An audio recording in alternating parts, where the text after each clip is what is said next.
Hello दोस्तों, नमस्कार। मैं डॉक्टर मनीष सर अपने चैनल में आपका स्वागत करता हूं। आइए दोस्तों, देखते हैं लेंज का नियम क्या होता है। ध्यान से समझिएगा। हम लोग पढ़ेंगे आज लेंज का नियम। तो आज की टॉपिक होगी आपकी लेंज का नियम। लेंज का नियम, ठीक है। इस नियम में आपको क्या बताया गया है? इस नियम में किसी परिपथ में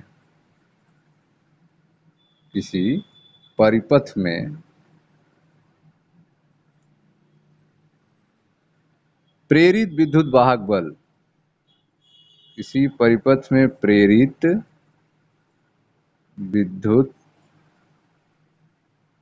वाहक बल अथवा प्रेरित धारा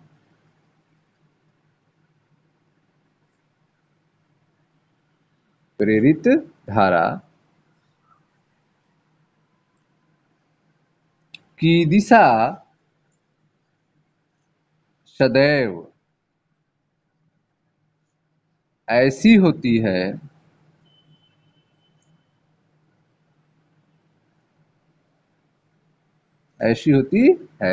कि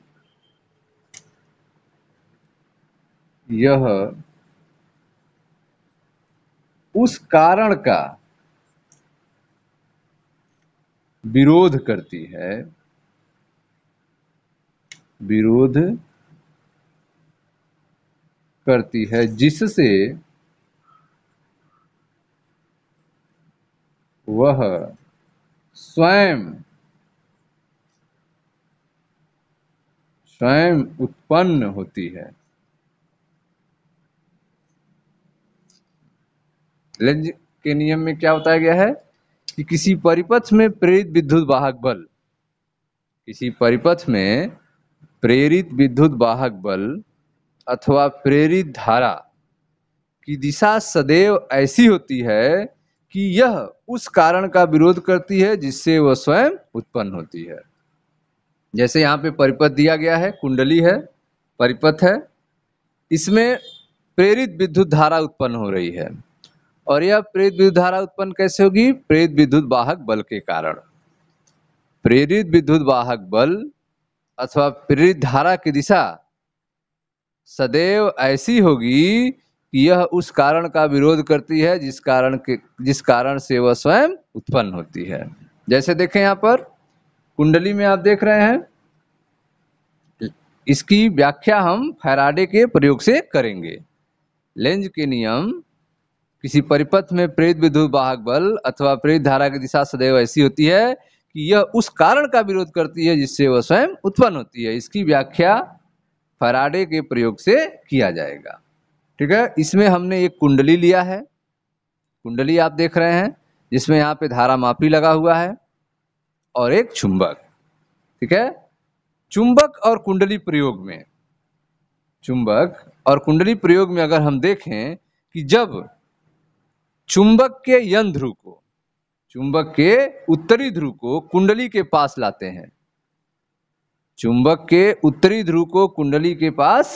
हैं, तो कुंडली में प्रेरित धारा की दिशा, कुंडली के अंदर उत्पन्न प्रेरित धारा की दिशा ठीक वैसे ही होती है जैसा चुंबक का ध्रुव होता है। चुंबक की ध्रुव यन है तो प्रेरित धारा की दिशा भी यन तरीके की है। देखें ध्यान से, ऊपर जा रही हैं यन। तो जब हम चुंबक के उत्तरी ध्रुव को कुंडली के पास लाते हैं तो कुंडली में प्रेरित धारा की दिशा ऐसी प्रवाहित होती है, प्रेरित धारा ऐसी दिशा में प्रवाहित होती है कि कुंडली का चुंबक के सामने वाला तल उत्तरी ध्रुव की तरफ व्यवहार करता है।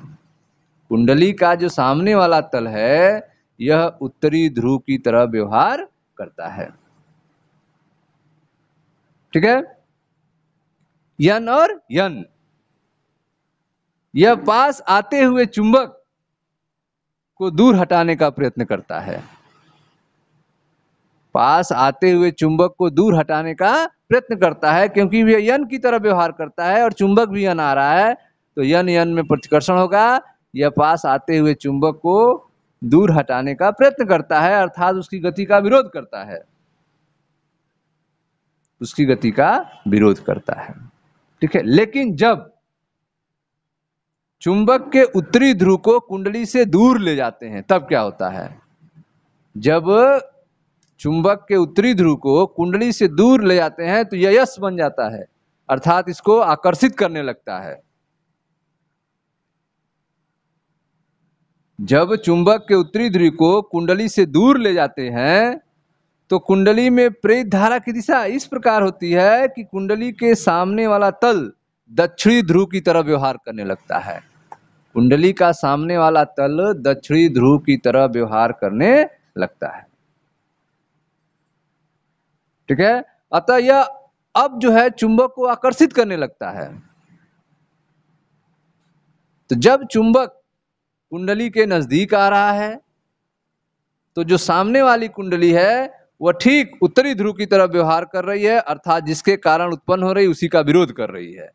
लेकिन जब चुंबक दूर जा रहा है, चुंबक का उत्तरी ध्रुव दूर जा रहा है, तो यह जो है यश की तरह व्यवहार कर रही है, अर्थात इसको आकर्षित करने की कोशिश कर रही है। जब नजदीक आ रहा है तो प्रतिकर्षित करने की कोशिश कर रही है।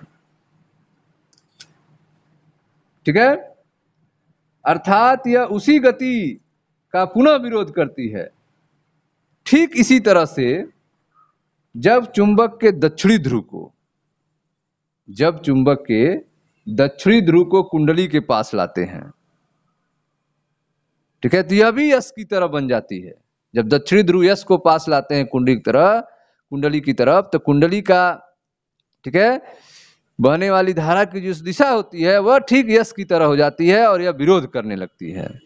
और जब दूर ले जाते हैं चुंबक के यश ध्रुव को तो यह यन बन जाती है, अर्थात इसको आकर्षित करने लगती है। ठीक है, तो जब चुंबक के दक्षिणी ध्रुव को कुंडली के पास लाते हैं या फिर दूर ले जाते हैं तो कुंडलित में प्रेरित धारा की दिशा इस प्रकार होती है कि वह चुंबक के गति का विरोध करती है, चुंबक की गति का विरोध करती है। ठीक है, तो इस तरह से आपने देखा कि प्रत्येक स्थिति में, प्रत्येक दशा में चुंबक को गतिमान करने के लिए एक विरोधी बल के कारण कुछ यांत्रिक कार्य करना पड़ता है। प्रत्येक दशा में, जब यश आएगा उस कंडीशन में, यश जब यन आएगा उस कंडीशन में भी, जब यन दूर जाएगा तब भी, जब यश आएगा तब भी, जब यश दूर जाएगा तब भी।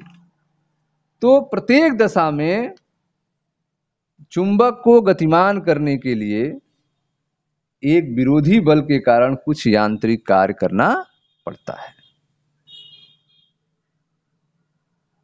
ठीक है, यह आकर्षित कर रहा है, यश यन आकर्षण हो रहा है, अब इसको दूर ले जा रहे हैं, यन और यश आकर्षण हो रहा है, दूर ले जा रहे हैं, तो आपको कार्य करना पड़ेगा। ठीक है, तो आप देख रहे हैं कि प्रत्येक दशा में, प्रत्येक दशा में चुंबक को गतिमान करने के लिए, चुंबक को गतिमान करने के लिए,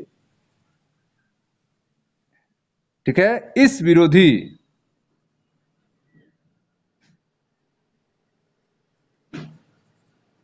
ठीक है, इस विरोधी बल के कारण, इस विरोधी बल के कारण, ठीक है, कुछ यांत्रिक कार्य करना पड़ता है, कुछ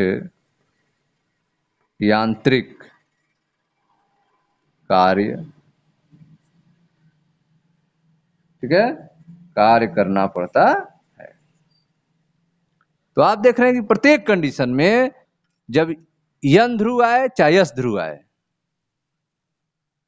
ठीक है, तो चुंबक को गति करने के लिए विरोधी बल के कारण, आकर्षण और प्रतिकर्षण होने के कारण कुछ यांत्रिक कार्य करना पड़ता है। ठीक है, ऊर्जा संरक्षण से, ऊर्जा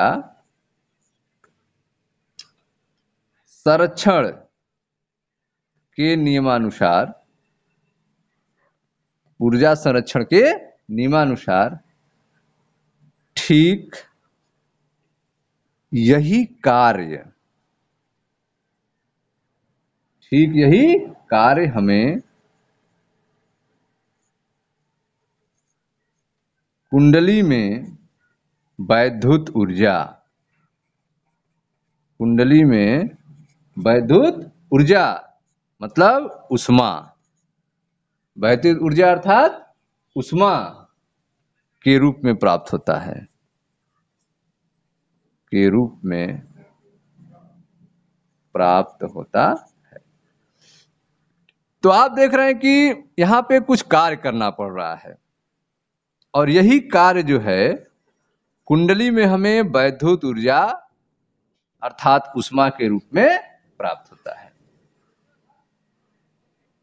ठीक है, तो आपने देखा लेंज के नियम में कि यदि किसी परिपथ में प्रेरित विद्युत वाहक बल अथवा प्रेरित धारा की दिशा, ठीक है, यह आपकी एक कुंडली है, इसमें चुंबक है, फैराडे ने प्रयोग किया था, ठीक है, कि जब चुंबक के यन सिरे को कुंडली के तरफ लाते हैं तो कुंडली में धारा बहती है, लेकिन यह कुंडली का जो धारा की दिशा होगी वह चुंबक के ध्रुव की तरह होगी।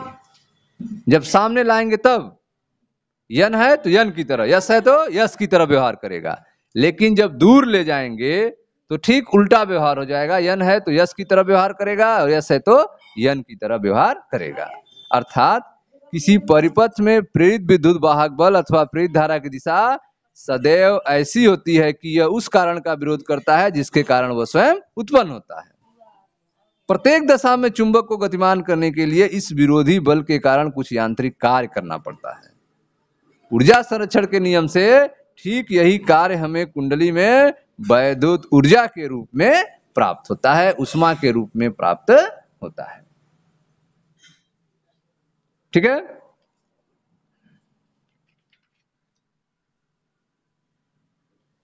अब यदि चुंबक को, ठीक है, जितना तेज चलाएंगे, चुंबक को हम जितना तेज चलाएंगे उतनी तेजी से हमें कार्य करना होगा।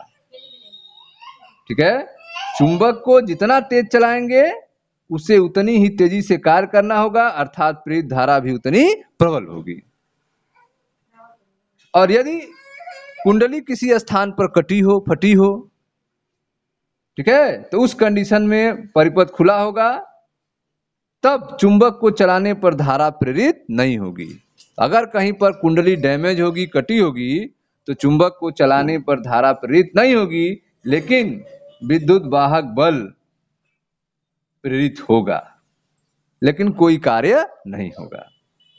ठीक है, तो यदि चुंबक को जितनी तेजी से चलाएंगे उसे उतनी ही तेजी से कार्य करना होगा, प्रेरित धारा उतनी भी प्रबल होगी। और यदि कुंडली किसी स्थान पर कटी होगी या फिर परिपथ खुला होगा, तब चुंबक को चलाने पर धारा प्रेरित नहीं होगी, लेकिन विद्युत वाहक बल प्रेरित होगा तथा कोई कार्य भी नहीं होगा। ठीक है, तो यदि कुंडली में प्रेरित धारा की दिशा चुंबक की गति का विरोध न करे तब क्या होगा? ठीक है, यदि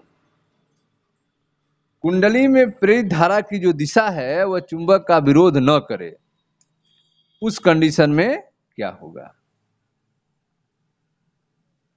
ठीक है, अगर विरोध नहीं करेगा तो हमें बिना कोई कार्य किए ही लगातार वैद्युत ऊर्जा प्राप्त होती रहेगी। अगर विरोध नहीं होगा तो हमें बिना कोई कार्य किए हुए ही लगातार विद्युत ऊर्जा प्राप्त होता रहेगा, जो कि असंभव है। ठीक है, अतः लेंज का नियम जो है ऊर्जा संरक्षण के सिद्धांत पर आधारित है। लेंज का नियम किस पर आधारित है? ऊर्जा संरक्षण के सिद्धांत पर आधारित है। लेंज का नियम ऊर्जा संरक्षण के सिद्धांत पर आधारित है। ठीक है, तो इस तरह से आपने लेंज का नियम देखा कि किसी परिपथ में प्रेरित विद्युत वाहक बल अथवा प्रेरित धारा की दिशा सदैव ऐसी होती है कि यह उस कारण का विरोध करती है जिस कारण वह स्वयं उत्पन्न होती है। Thank you.